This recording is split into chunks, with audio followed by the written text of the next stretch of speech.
hablan de dos posibles futuros distópicos. Lo hemos hecho en este programa anteriormente.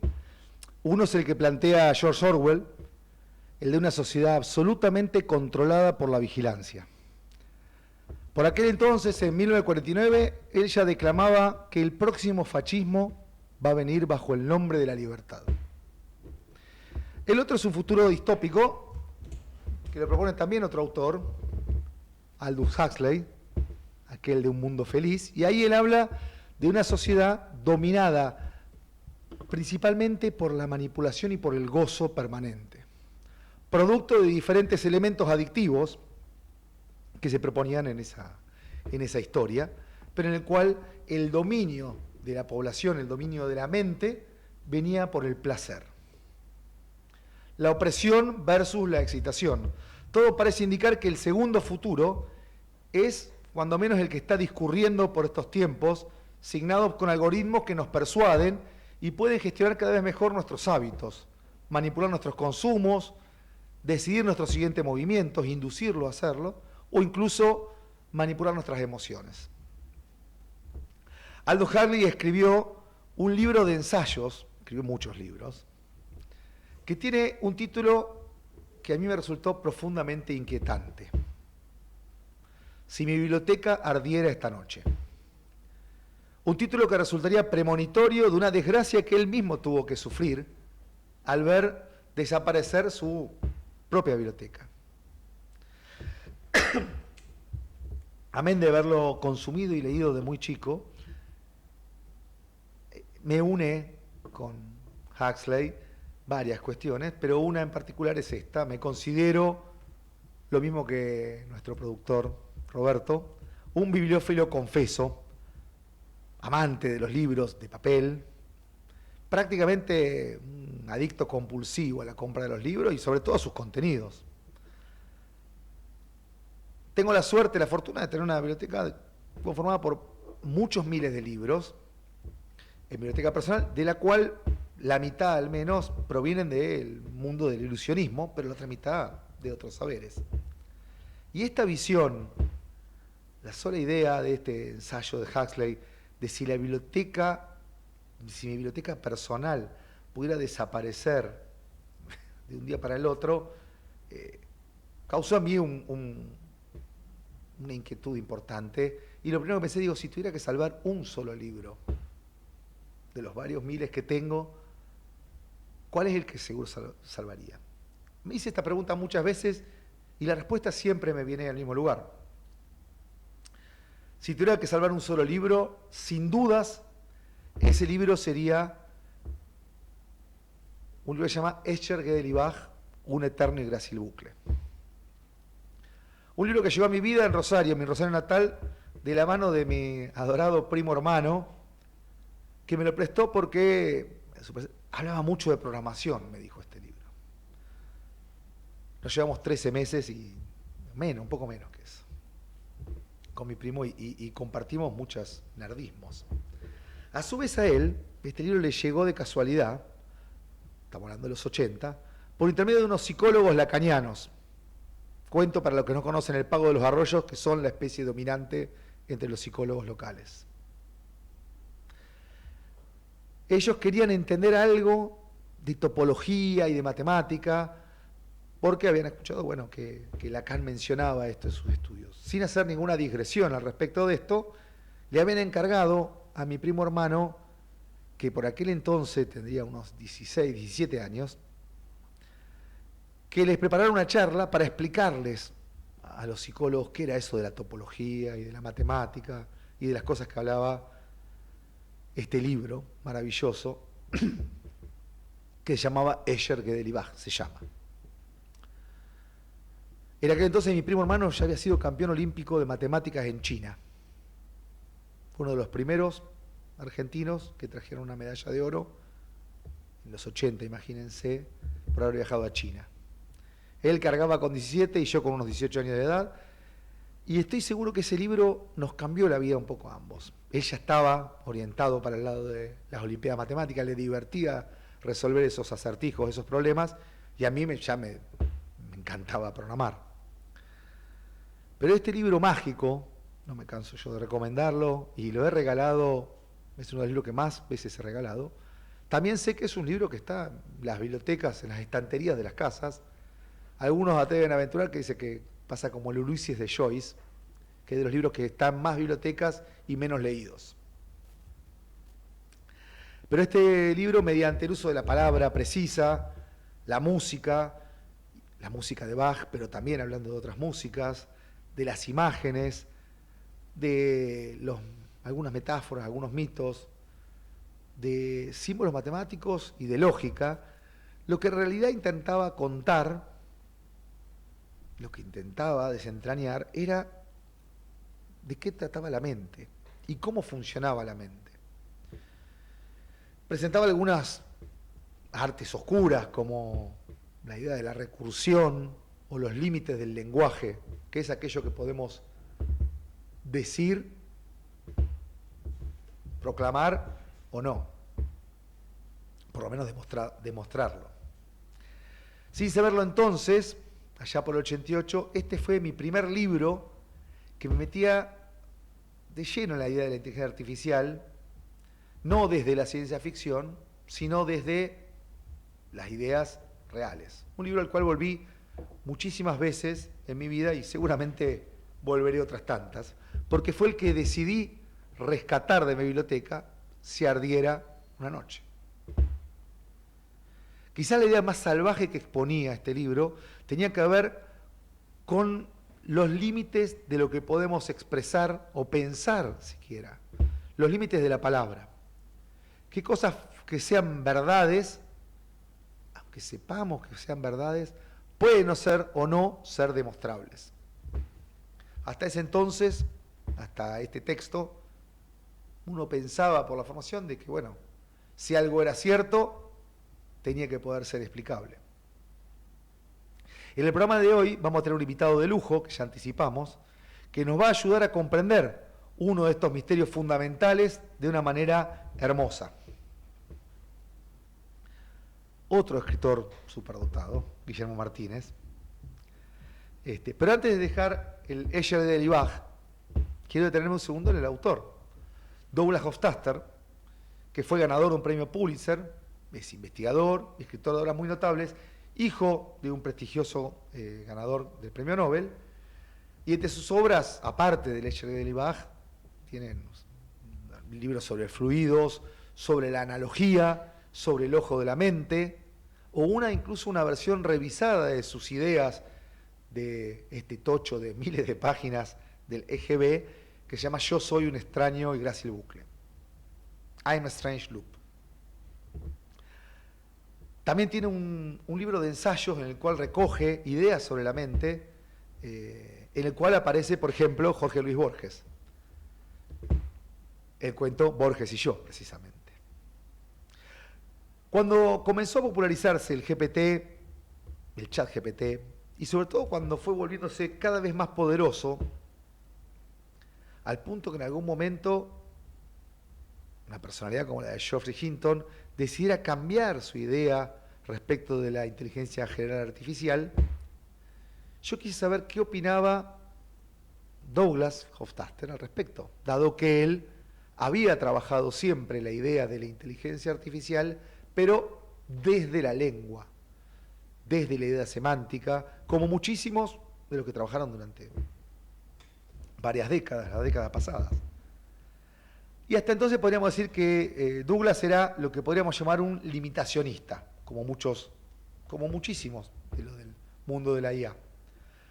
¿Limitacionista en qué sentido? En que la inteligencia artificial no posee un entendimiento del mundo, un modelo del mundo, no tiene una autoconciencia, no maneja conceptos, ni se emociona, ni tiene deseos, ni tiene un cuerpo en el cual sentir, ni tiene siquiera una biología.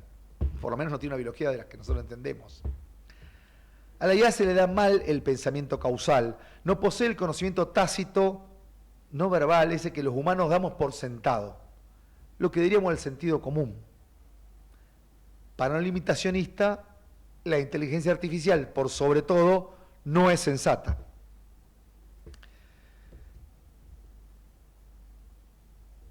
Hasta que a mitad del año pasado, en el 2023, apareció una entrevista a Douglas Hofstadter. Perdón, hay un artículo que habla de todo esto, donde Douglas expresa por qué no lo impresionó en el 2018, por qué no le impresionó la traducción automática de Google. Dice, bueno, porque está limitada, no le causó ninguna impresión interesante. Él decía, son limitadas. Pero a mediados del año pasado, muy cerca también de cuando Hinton cambió de parecer, recuerdo todo que Geoffrey Hinton fue quien renunció al laboratorio de Google, que dirigía el proyecto de Google Brain. Y en el 2023, Hofstadter en una entrevista dice que cambió su opinión sobre el aprendizaje profundo y los riesgos de la inteligencia artificial. Aquel que hasta ese entonces pensaba que esta inteligencia creada artificialmente no podía ser nunca sensata, no podía nunca equipararse al pensamiento humano, de repente cambia de idea. No fue el único, Joshua Banjo también, Geoffrey Hinton que dije recién, pero él expresó en esa entrevista del año pasado, dijo, es una experiencia muy traumática cuando alguna de tus creencias más básicas sobre el mundo empiezan a derrumbarse. Y especialmente cuando crees que los seres humanos pronto van a ser eclipsados. Hofstadter, entre otras cosas, ha escrito diálogos bellísimos entre el cerebro de Einstein, entre Aquiles y la tortuga, hermosas construcciones lingüísticas que aunque no te interesara la inteligencia artificial, vale la pena explorarla y consumirla por su belleza intrínseca. Douglas dijo, simplemente la IA va a convertir o está convirtiendo a la humanidad en un fenómeno muy pequeñito en comparación con otra cosa que es mucho más inteligente y que se volverá incomprensible para nosotros. Tan incomprensible para nosotros como lo somos nosotros para las cucarachas. Tan incomprensible para nosotros como lo somos nosotros para las cucarachas.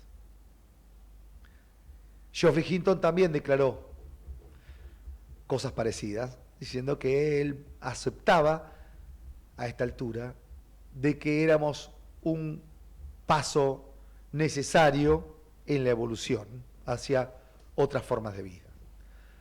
Hoy vamos a charlar un poco de las bases de nuestro pensamiento y si en definitiva la aparición de una superinteligencia nos va a poner en lugar de un salto necesario para la evolución. ¿O será la inteligencia artificial para la humanidad nuestro propio eclipse?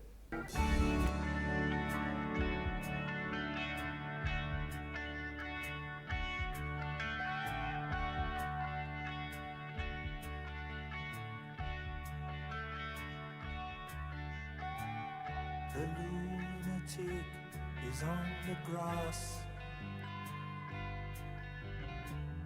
The lunatic is on the grass. Remembering games and daisy chains and laughs. Got to keep the loonies on the path. The lunatic is in the hall. The lunatics are in my hall. The paper holds their folded faces to the floor. And every day the paper boy brings more.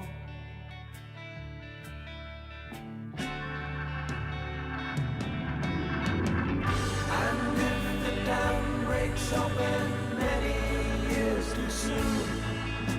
And if there is no room upon the hill, and if your head explodes without the bones too, I'll see you on the dark side of the moon.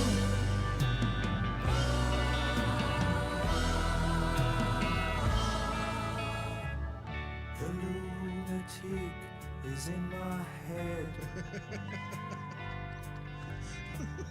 The lunatic is in my head. You raise the blade You make the change. You rearrange me till I'm sane.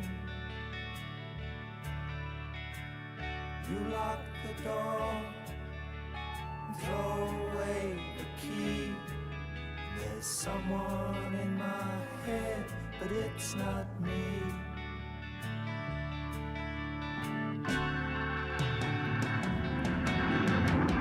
And if the cloud bursts, thunder in your ear, you shout and no one seems to hear.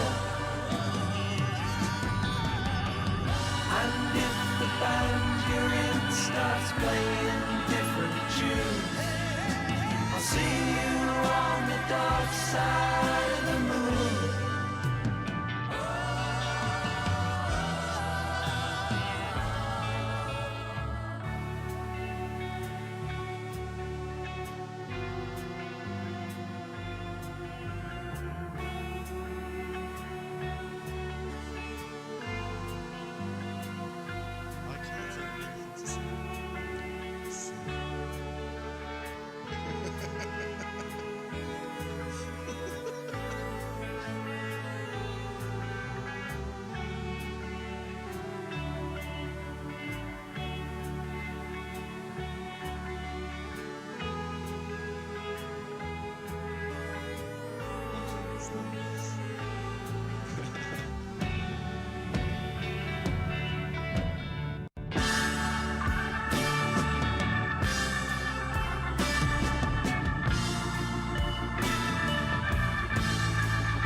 Touch and all that you see, all that you taste, all you feel, and all that you love, and all that you hate, all you distrust, all you save, and all that you give, and all that you deal, and all that you buy, big borrow or steal. All you create, and all you destroy, and all that you do, and all that you say, and all that you eat, and everyone you meet, and all that you slight, and everyone you fight, and all that is now, and all that is gone, and all that's to come. And everything under the sun is in June, but the sun is eclipsed by the moon.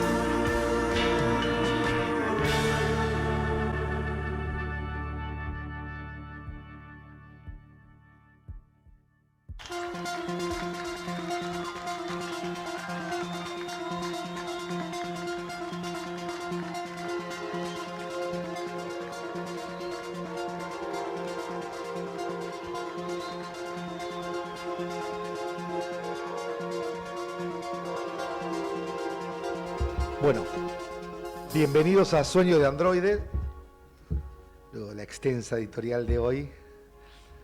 Vamos a charlar un poquito de algunas de las noticias. Siempre comentamos aquí de que ocurren tantas cosas por día relativas a la inteligencia artificial que es prácticamente imposible cubrirlas todas. La semana pasada, que parece que hubiera sido hace un siglo, dábamos la primicia porque ocurrió el mismo día de que quien fue receptor del Premio Nobel de Física fue el propio Geoffrey Hinton, a quien mencionaba hoy en la editorial. Al día siguiente, el mundo se volvió a ser sacudido porque el Premio Nobel de Química fue recibido ni más ni menos que por Demi Hassabis y John Jumper, que trabajan en Google en la división de DeepMind. Son precisamente quienes han creado la inteligencia artificial más prometedora que hoy en día hay. Varios de los algoritmos más increíbles que funcionan hoy en día, que utilizan los competidores incluso, fueron creados dentro de ese laboratorio DeepMind de Inglaterra que Google compró hace unos años atrás y quien hoy lidera todo el área de research dentro de la propia Google. Es algo que hoy es algo que no tiene ninguno de sus competidores. La posibilidad de tener no uno, sino 2 premios Nobel trabajando dentro de su computadora, de su compañía. ¿Y por qué lo recibieron? Bueno, por sus contribuciones a descubrir la estructura más interna de la materia. Cómo funcionan las proteínas y cómo se pueden plegar. El algoritmo que ellos construyeron se llama AlphaFold y es un modelo de IA que se encarga de intentar hacer estas predicciones. En este caso es de cómo conviene hacer un plegado de una proteína para equipararse a otra. Lo que es muy impresionante es que los avances que ha producido tanto DeepMind como el resto de los aportes de la inteligencia artificial que mencionamos la semana pasada han sido, a criterio de muchos especialistas, más significativos que los específicos de la materia, en química o en física, porque han construido una herramienta o herramientas que revolucionan toda la forma de trabajo de esta área. Bueno, también esta semana que pasó, tuvimos un anuncio importante, en este caso que fue del lado de Elon Musk, que presentó sus robots. Un nombre que nosotros teníamos guardado para la sección de robots, que es We Robots, fue el que él empleó para el evento de lanzamiento. Y fue muy interesante, bueno, que el evento fue un evento bien de mercado, de Tesla, en el cual, algunos habrán visto a lo mejor por televisión, que aparecían estos robots Optimus que aparecían bailando, sirviendo bebidas a los invitados, charlando, dándole una charla casual. Robots que son tan increíbles en algún punto porque realmente imitan a los seres humanos en el comportamiento, en la forma de la gestualidad, y después hay también partes que se presentaron en este evento de Tesla como manos artificiales, pero ya muy, muy cuidadas y muy detalladas. ¿Y qué es lo que tiene de interesante esta visión antropomórfica de los robots? Porque los robots no tienen por qué necesariamente parecerse a los seres humanos. Es que en lo que tiene que ver con el uso industrial o incluso en el uso hogareño, no requiere una configuración, lo que se llama una configuración de la plataforma. Uno puede desplegar este tipo de robots en fábricas existentes, en el mejor de los casos, para aquellas tareas que son peligrosas para que desarrollen los seres humanos. En otros se está haciendo para conseguir mejorar la eficiencia. No fueron los únicos anuncios que hicieron, también Elon Musk llegó al evento en un robotaxi, un taxi de estos nuevos que presumiblemente el consumidor puede tener uno de estos autos, usarlo para ir al trabajo y después como entregarlo a una flota de taxis que se limpian y permite generar dinero mientras el auto está estacionado. Piensen que en países como Estados Unidos, donde el transporte público en muchos casos es gran ausente y que todos tienen un auto, claro, esos autos permanecen una parte enorme, son un activo que permanece una parte enorme de su vida útil en una cochera. Entonces un poco lo que proponen es reingresarlos y de manera autónoma para que funcionen como taxis, autolimpiantes y demás, pero por sobre todo que no tiene ningún volante ya es algo que se autoconduce. El evento fue muy gigante, vamos a decir así, pero ocurrió algo no tan previsible, supongo, que fue que las acciones de Tesla bajaron después del evento. Algo que no, se está mostrando, la frase de Elon Musk que yo rescaté fue que él dijo: creo que este será el producto más grande jamás creado de cualquier tipo. ¿Okay? Refiriéndose a los robots Optimus, estos robots antropomórficos. ¿Por qué bajaron? Bueno, se supo casi inmediatamente de que parte de estos robots estaban controlados, no eran completamente autónomos, sino que estaban controlados o supervisados por inteligencia humana, y no es eso lo que se está esperando. Este tipo de trucos, de apariencias, no es la primera vez que ocurre. En los 60, en un breve impasse que hubo en la Guerra Fría, los rusos y los americanos usaron el mismo truco de tener robots que servían tragos, pero que en realidad eran conducidos por personas.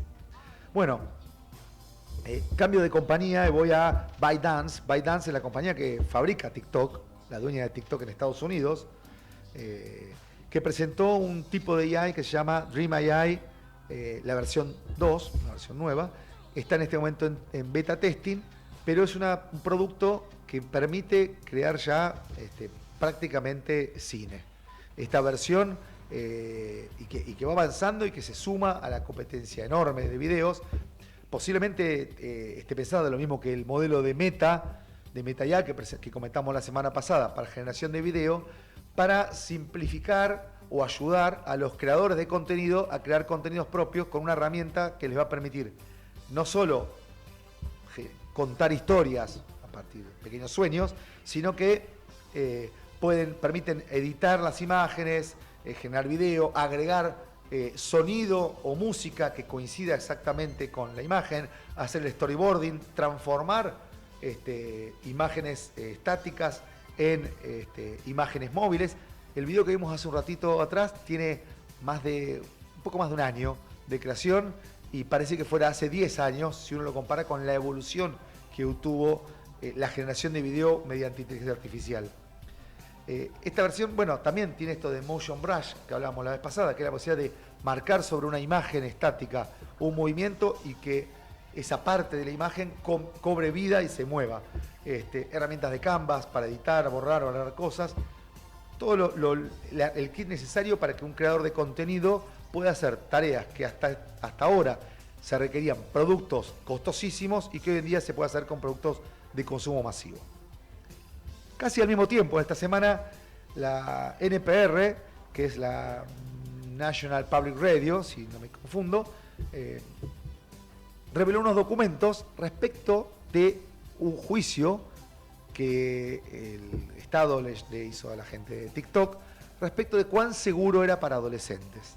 La información, no los voy a aburrir con jerga legal, está disponible, se filtró toda y muestra cantidades de fallos de seguridad de los cuales son conscientes, perfectamente conscientes la gente de TikTok, al igual que ocurrió en su momento con la gente de Facebook y de Meta, en los cuales sabían que sus productos generaban adicciones en los chicos. Calculan que tardan cerca de 260 videos para que se enganchen en TikTok de una manera que ya queden como adictos. Son aproximadamente 35 minutos. ¿Okay? Si estás expuesto 35 minutos a videos, es muy probable que quedes enganchado. Y cantidades de sesgos, por ejemplo, que el algoritmo amplifica la posibilidad de que se exponga gente de la llamada más guapa, más hegemónica, gente más linda, en lo que son los criterios hegemónicos, pero cantidades de sesgos y de cosas horribles que hablan un poco de lo que comentábamos al principio de cómo los algoritmos están dominando nuestra generación y qué podemos hacer al respecto, ¿no? Nos plantea cómo podemos evitar el algoritmo. Bueno, hablaba de Geoffrey Hinton al principio, el premio Nobel de Física, que recibió el premio Nobel de Física la semana pasada, premio también Alan Turing, y de una manera muy poco políticamente correcta, hizo su declaración pública, fue que él felicitaba y dijo que estaba especialmente orgulloso de que uno de sus alumnos, uno de sus discípulos, de sus doctorandos, haya sido quien despidió a Sam Altman de OpenAI. Recuerdan el año pasado, y se refería a Ilya Sutskever, que fue quien aparentemente, hoy salido de OpenAI, que es el jefe de científicos y que se está dedicando a crear una superinteligencia responsable. Geoffrey Hinton dijo, me siento orgulloso de que un discípulo mío lo haya echado a Sam Altman. ¿Por qué? Bueno, porque justamente Sam Altman es quien convirtió, primero disparó una carrera, una competencia completamente feroz en el mundo de la IA. Y por otro lado, está transformando una organización que era sin fines de lucro para la creación de beneficios para la humanidad en una organización completamente con fines de lucro. A ese respecto, Darío Amodei hizo esta semana una declaración larga, al estilo de la de Sam Altman. Darío Amodei es uno de los dos hermanos que también fueron fundadores del grupo de fundadores de OpenAI y que se retiraron para crear una compañía que generara modelos básicos, estos LLMs, más seguros. Esa compañía es Anthropic y es, diría hoy, la cuarta compañía más importante en creación de modelos. Detrás de OpenAI o a la par de OpenAI, Meta, Google y Anthropic. Podemos sumar hoy en día a xAI, Microsoft y algunas otras, pero del mundo occidental es uno de los modelos más conocidos, que es Claude, son los generados por Anthropic, que intenta de que sea más segura esa IA. Bueno, Darío Amodei hizo una carta de cómo él ve el futuro de la inteligencia artificial, muy particular. Decía que nos va a salvar a todos en los próximos 5 años, que nos va a salvar a toda la humanidad, que la inteligencia artificial es la mejor apuesta que tenemos para mejorar el mundo y que en 5 años va a producir el equivalente a 100 años de evolución biológica. Un detalle que no es menor es que Darío Amodei es doctor en biología y que es posiblemente una de las personas que más pueda saber de lo que está hablando. Él espera y anuncia y pronostica que la inteligencia artificial general, aquella que ya podríamos decir no que está imitando el comportamiento de una persona, sino que está produciendo algo similar en un razonamiento, la vamos a tener disponible antes del 2030. Son apenas 5 años. Y lo más inquietante de esto es que no es el único que lo dice. Elon Musk hace la misma predicción, Sam Altman hace la misma predicción y muchos de los los más especialistas la hacen. Demis Hassabis dice hay que hacer esto, pero hay que hacerlo bien. Y cuando se refiere a hay que hacerlo bien, se refiere a hacerlo de una manera segura, teniendo en cuenta los riesgos existenciales que supone para la humanidad. Bueno, Darío Amodei propone crear una super coalición para que lo haga lo más rápidamente posible, alcance este objetivo de la inteligencia artificial general, una super coalición entre países, gobiernos y estados, y prácticamente invita a una nueva carrera armamentista. Hace, sin ninguna excusa, sin ningún eufemismo, habla de el uso de la inteligencia artificial que puede tener en el esquema de poder global en el mundo y la necesidad de que los gobiernos democráticos y a favor de la libertad lleguen al dominio de esta tecnología antes que los otros. Y propone limitar el acceso a los recursos esenciales como chips, energía, a otros países.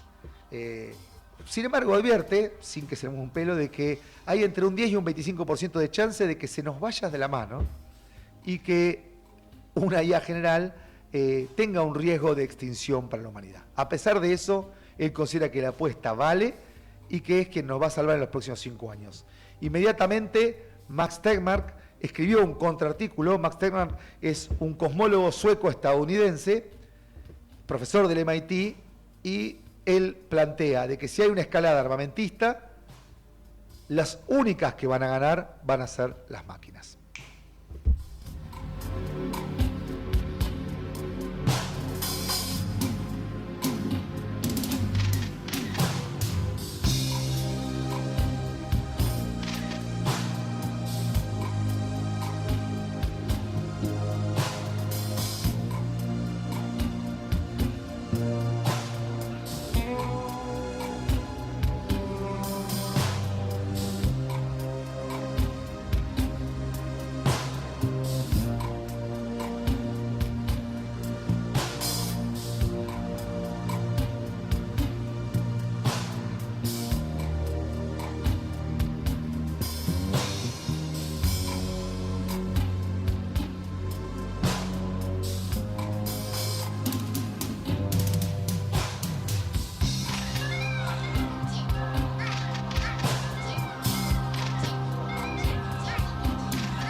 ¿Anda esto? ¿Se escucha bien? Perfecto, música de cabina. Bueno, estoy acá con un escritor a quien admiro muchísimo, que nos conocimos hace 2006, no sé ya, 20 años atrás casi. Diste una conferencia para programadores acerca de, bueno, de algo que te iba a preguntar hoy un poco, del teorema de Gödel, porque yo comencé la editorial hablando de el libro Gödel, Escher y Bach, un eterno y grácil bucle, que a mí fue la introducción. Y para mí era muy difícil superar ese libro en su explicación. Pero vos creo que te las ingeniaste para bajar la cantidad de páginas, los argumentos y que el común de la gente se acerque a eso. La verdad es que en parte se lo debo a la contribución del que fue mi coequiper para escribir ese libro, Gustavo Piñeiro, que se encargó de como la segunda parte, que es la de dar las demostraciones rigurosas. Y yo lo que traté fue justamente de lograr que un lector común pudiera entender lo esencial detrás de los teoremas de incompletitud.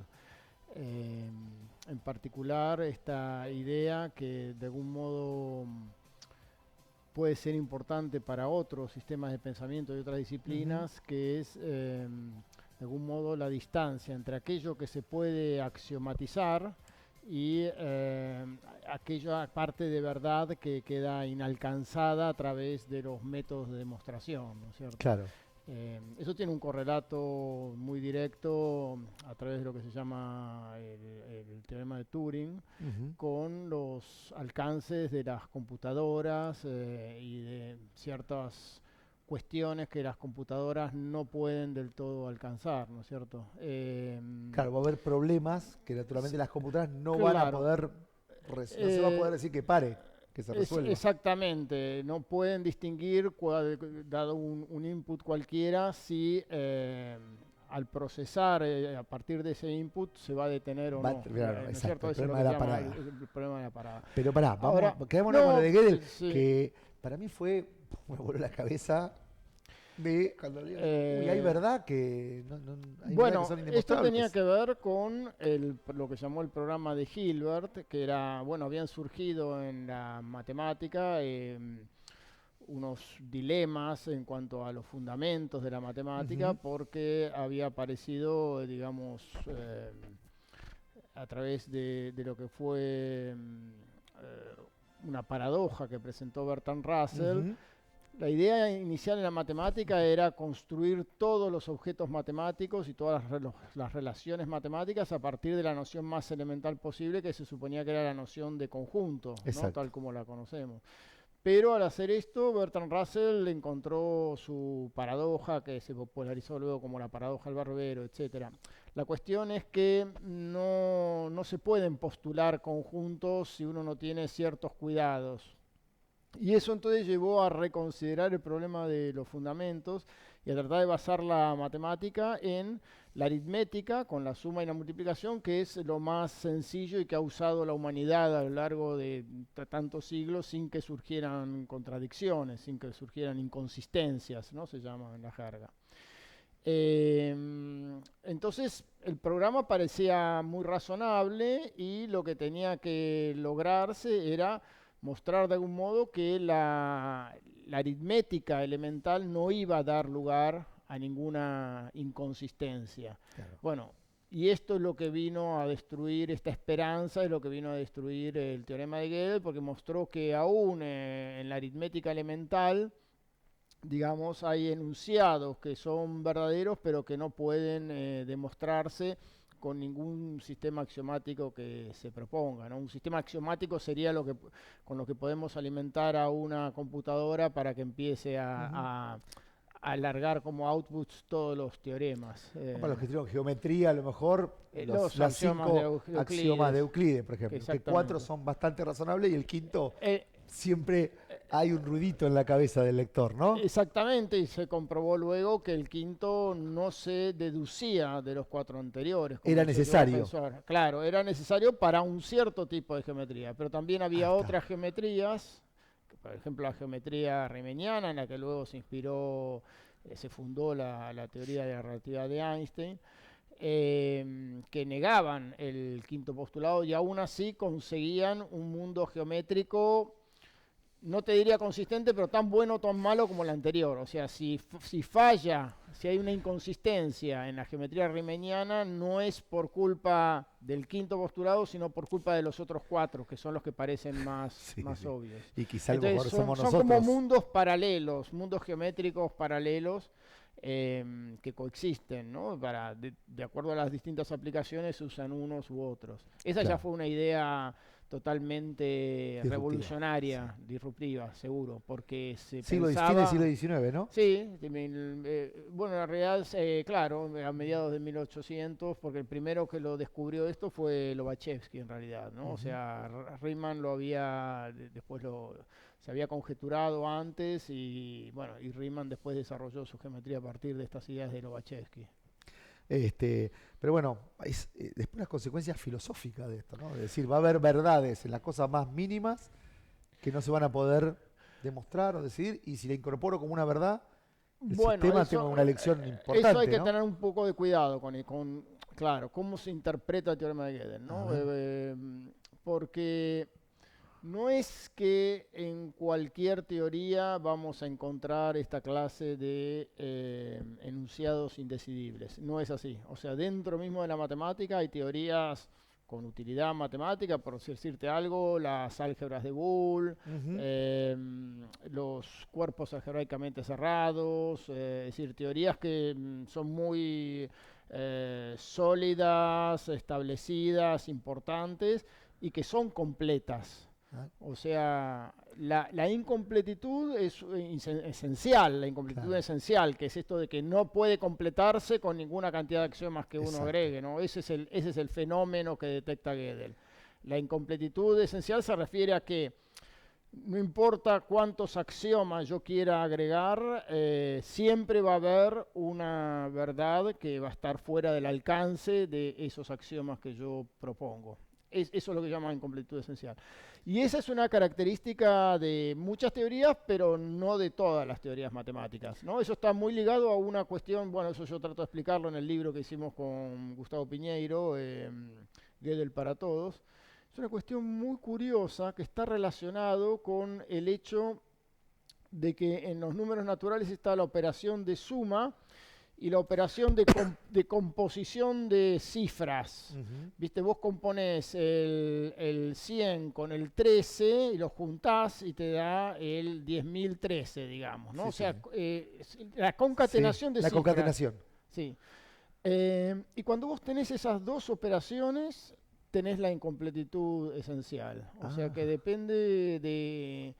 ¿Por qué? Porque esa operación de concatenación es lo que te permite transportar el lenguaje a la aritmética. O sea, viste que cuando uno escribe, concatena letras, palabras, ¿no es cierto? O sea, vos juntás, suponete, casa con quinta y tenés casa quinta, por decirte, que es una nueva palabra. Bueno, entonces... escribir en el fondo es concatenar cifras. Está dando el pie para que nos metamos en... Bueno, pero eso es lo que... Ese hecho es el que permite encriptar el lenguaje dentro de la matemática y lograr que el sistema matemático, en este caso la aritmética, hable de sí mismo. O sea, eso está íntimamente vinculado con la cuestión de la autorreferencia. Y cuando tenés la autorreferencia, estás a un paso, no es inmediato. Yo estoy tratando de hablar para ni bajar tanto, ni... está perfecto. Pero te quiero decir, cuando tenés la autorreferencia, estás muy cerca de tener la incompletitud. Ese sería un poco el corolario.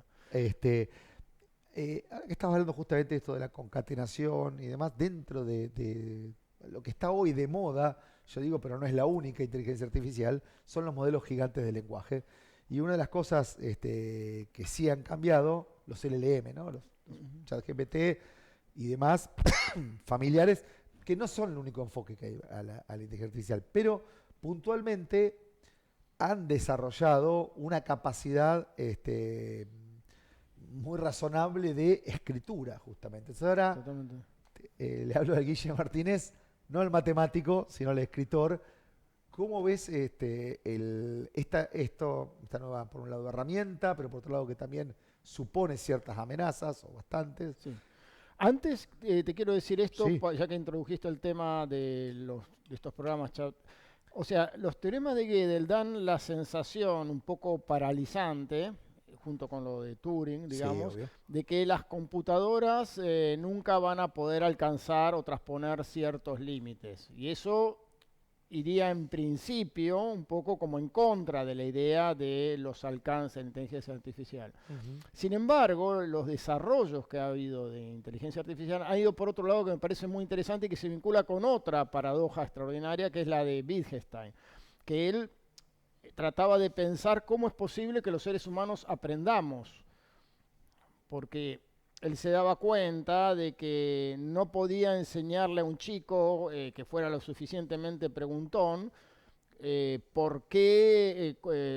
cómo se multiplicaba por 2, por decirte algo, ¿no? Claro. Pues, o sea, eso está en el libro que hablamos antes sobre el pensamiento posmoderno. Un libro es decir, que- ¿cómo fundamentar una regla? La Claro. única manera de fundamentar una regla es con ejemplos, pero en los ejemplos no está todo el significado de la No. regla. Entonces hay reglas diferentes que pueden coincidir en los primeros ejemplos y diferir en el siguiente. Entonces, ninguna cantidad de ejemplos que vos le des al chico o que él te dé a vos para tratar de mostrarte que entendió, sirven para saber si están hablando de lo mismo. De lo mismo, sí, ¿ok? sí. Hay como una Entonces, construcción del modelo del mundo que que se va puede construyendo que es diferer- incompleto y que depende un poco de los ejemplos con los cuales se Y alimentó. pero ese es el modelo que Es lo que nos toma hace la personas. inteligencia artificial, Sí. que me parece que es la idea de la sintonía con unos patrones de problemas y cada vez se va afinando en la práctica y en el aprendizaje. Sí. Y esto tiene muchas consecuencias, porque tiene consecuencias para las computadoras y también para los seres humanos. En este sentido que yo descubrí hace muy poco, fui al Club Argentino de Ajedrez después de muchos años de no estar, y me decían los ajedrecistas, y me mostraban los chiquitos que están jugando ahora a la par, que hay muchos chicos que juegan a la par de los más grandes ajedrecistas, además de este Del famoso, Faust. Sí, sí. sí, sí, sí. Me decían que los chicos están incorporando la manera de jugar de las computadoras de ajedrez. O Sí. sea que hay como una nueva forma de razonar también, y los mismos ajedrecistas que se entrenan con computadoras cambian también su percepción del juego a partir de la forma en que proceden las computadoras. Sucedió lo mismo con el Go. Con el Go, que es... Pero estamos hablando de otro tipo, me encanta lo que trae. Estamos hablando de otro tipo de inteligencia artificial que es Machine menos, ocupa menos espacio en los medios que la otra, porque todavía no es suficientemente popular, pero creo que es donde está pasando las revoluciones enormes, porque va a salir ahora en nada un paper del AlphaMath, que se están comenzando a usar para hacer demostraciones de teoremas, matemáticas, claro. demostrar teoremas, y creo que también hay una cuestión que es, justamente no son modelos deterministas, Claro. pero recorren un espacio, un universo de soluciones de una manera muy eficiente, como hace un jugador de ajedrez. Claro. Yo nunca pude jugar al ajedrez bien porque soy tan neurótico que quiero enseguida hacer todo el árbol de posibilidades. Y no, el jugador de ajedrez Tiene una ve y intuición, corta y dice acá claro. no voy, y toma el camino más rápido. En el Go dicen que es mucho más difícil, y esto lo han trasladado a otros juegos para la producción. Está muy bueno lo de Wittgenstein, la paradoja de Wittgenstein, porque Sí. En el fondo, yo creo que el desarrollo contemporáneo de la inteligencia artificial fue por ese lado. Hay una metáfora que a mí me gustó mucho. Yo le hice una entrevista a Chaitin sobre la Sí. cuestión de la inteligencia artificial, y él me decía que la gente suele tener una idea equivocada de lo que es la inteligencia artificial o los robots del futuro, ¿no? Como artilugios perfectos. ¿cuánto hace que se la hiciste? Se la hice hace como 20 años también. Y él acertó muy bien en cómo lo que fue el desarrollo posterior. Dice, no, esto es algo más bien biológico. Dice, Dios es un zapatero remendón. Como diciendo, Dios no es una divinidad que crea entes perfectos. Sí, sí. ¿No? Sí, Y sí. toda la evolución es de parches. Exacto. Y bueno, dice, lo que vamos a crear nosotros también van a ser cosas que van a funcionar más o menos. En algunas cosas van a ser mejores, en otras van a ser peores. En aquella época costaba mucho todo lo que era reconocimiento facial, etcétera, que los humanos somos muy buenos en eso. Sí. Y por supuesto las computadoras tienen toda la Hoy capacidad han aprendido. de combinatoria, ¿no? Hoy han aprendido Sí. a hacer eso muy bien, y por eso se hablan, te pregunté cuándo, Chaitín es interesantísimo, da para otra entrevista alrededor del lenguaje. Pero justamente, más allá de que lo han aprendido, hay una posibilidad de que inclusive ya eso nos supere. O sea, de que puedan construir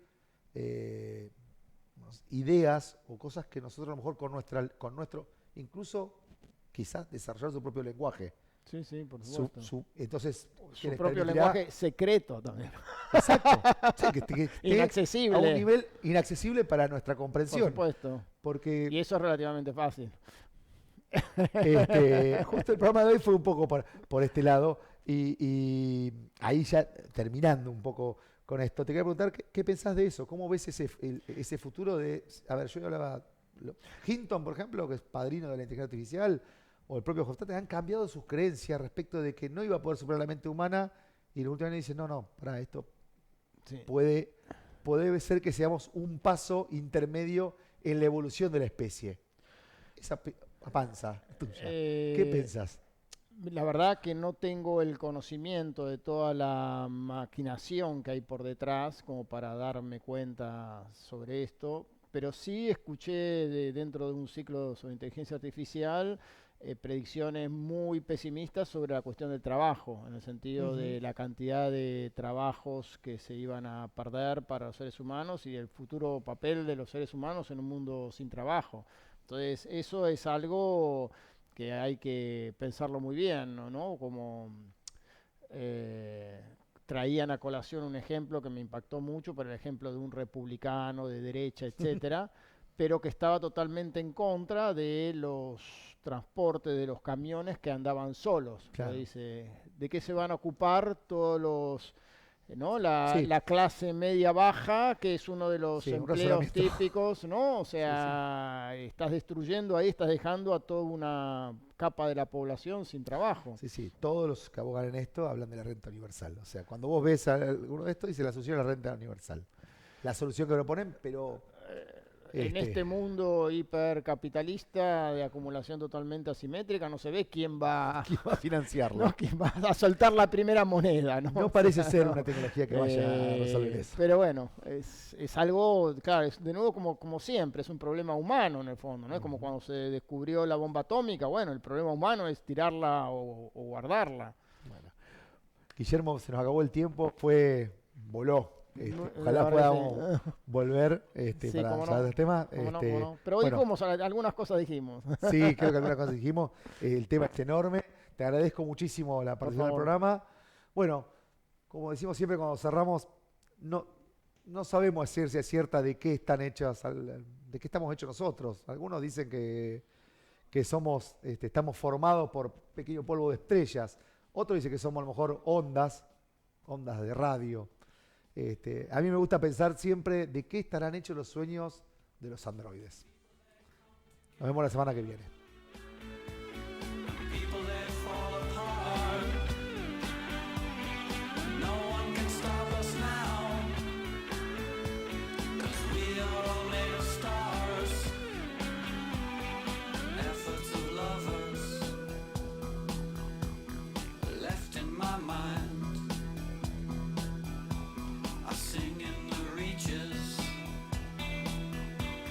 See what we find.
Desde Buenos Aires, transmite LRI 224, AM 1220, Ecomedios.